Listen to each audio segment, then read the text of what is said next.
안녕하세요. 한용숙 목사입니다. 오늘 본문인 사도행전 2장 42절부터 47절까지의 말씀을 읽겠습니다.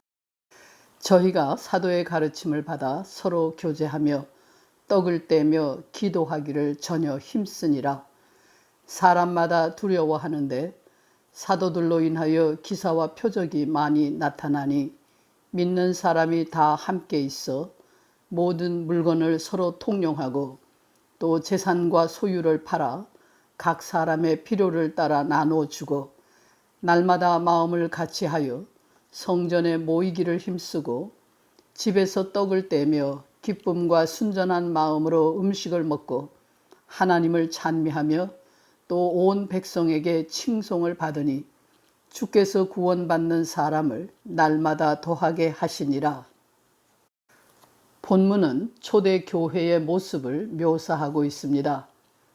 초대교회는 사도들의 능력 있는 말씀이 전파되었고 자기 재산과 소유를 팔아 각 사람의 필요를 따라 나누어 주었고 성도들은 모든 물건을 나누어 썼으며 날마다 한 마음으로 성전에 모여 예배를 드리고 집에서도 하나님을 찬양하는 생활을 계속했습니다.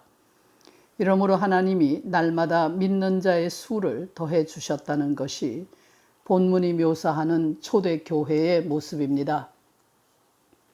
이들에게는 세계를 복음화시키기 위한 거창한 계획이나 교인 수를 늘리기 위한 선교 전략 같은 것이 없었으며 선교 활동을 위해 모금을 한다거나 모여진 돈을 효율적으로 사용하기 위한 조직적인 계획도 없었습니다.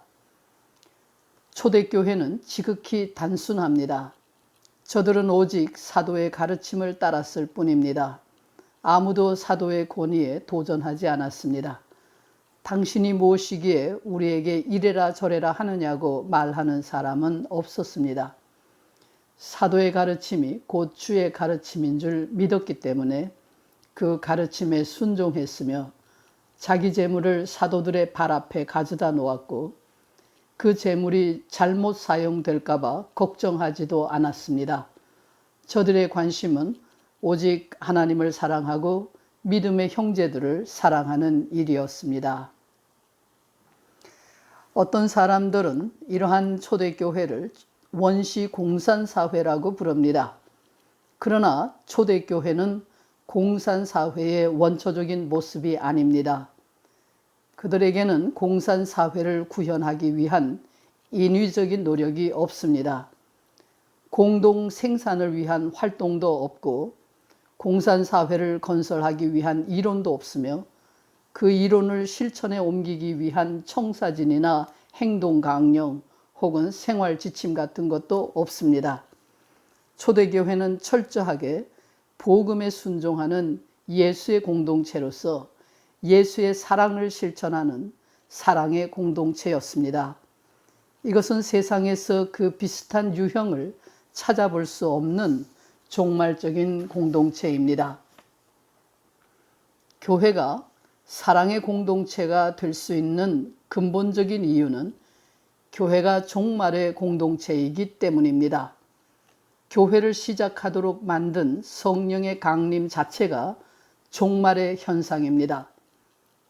교회는 자기 자신을 세상에서 죽은 자요 그리스도 안에서 다시 산 자로 여기는 사람들의 공동체입니다. 하나님 앞에서 자기가 죄인인 줄 알고 하나님의 은혜로 용서받은 줄 아는 사람들이 그 은혜가 감사해서 모든 것을 다 드려도 아깝지 않기에 재물을 바치고 시간을 바치고 헌신하며 주를 사랑하는 마음으로 믿음의 형제들을 사랑합니다. 이러한 은혜와 사랑이 지배하는 공동체가 교회입니다. 세상에서 죽은 자로 여기는 사람들은 자기를 자랑하지 않고 다른 사람을 무시하지 않으며 누구를 질투하지도 아니합니다. 이들에게는 복음에 순종하고 사랑으로 섬기는 일이 남아있을 뿐입니다.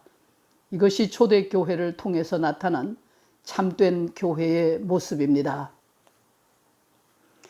만약 그리스도인이라고 불리는 사람들이 세상을 향해 주권자가 되지 못하여 세상의 것을 얻으려 하고 세상의 가치를 교회 안으로 끌고 들어온다면 그때 교회는 본질을 잃어버리고 타락하게 됩니다. 이 시대의 교회는 여러 가지 모양으로 타락해 있습니다. 그리스도의 몸으로서의 교회는 타락할 수 없지만 그리스도인들이 타락할 수 있습니다.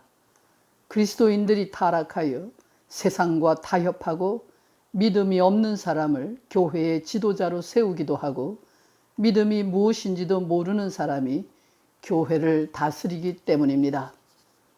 타락한 이들은 하나님의 말씀보다는 인간의 지혜를 찾고 인간적인 수단과 방법으로 교회라는 조직체를 세우고 교회의 성장을 모색합니다. 그러면서도 믿음의 눈이 없으니 하나님도 예수 그리스도도 보이지가 않고 교회의 참모습도 보지를 못합니다. 자연히 겉으로 나타나는 모양이 교회인 줄 알아서 겉모양을 치장하고 눈으로 보이는 사람 수와 재정이 늘어나면 성공인 줄로 압니다. 이때 교회는 표면적으로 성장하는 것 같으나 실상은 죽어갑니다. 타락한 교회는 세상을 구원할 방주로서의 역할을 수행할 수 없고 죄인을 구원하시려는 하나님의 뜻을 이룰 수가 없습니다. 말씀의 권위가 없는 설교자나 복음 대신에 인간의 지혜를 전달하는 설교 역시 타락입니다. 십자가의 도를 전하지 아니하고 사람의 귀를 즐겁게 하는 말로 대중의 인기를 얻기 위해 허풍과 거짓을 떠벌리는 전도자들이나 그들과 함께 춤추는 교인들이란 그 마음에 하나님이 없는 사람들입니다.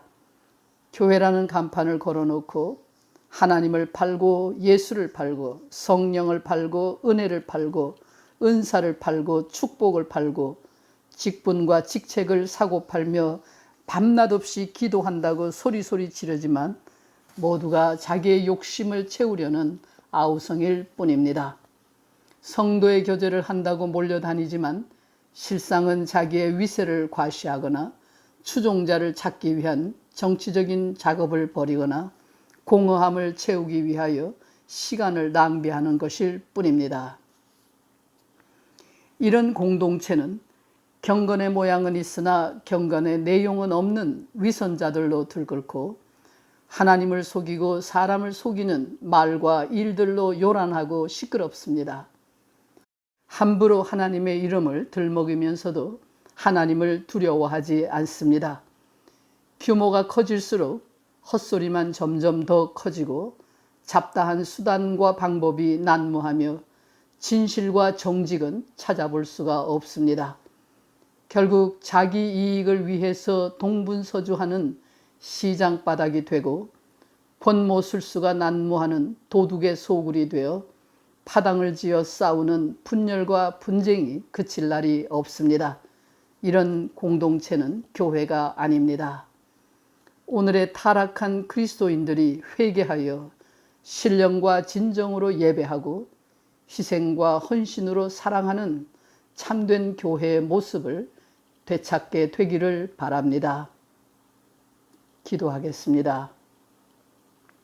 하나님, 천사도 흠모하는 소중한 일, 예수 그리스도의 십자가와 부활의 증인이 되도록 저희를 불러주셔서 감사합니다. 부르심에 충성된 저희들이 되게 해 주시옵소서. 예수 그리스도의 이름으로 기도합니다. 아멘. 주의 사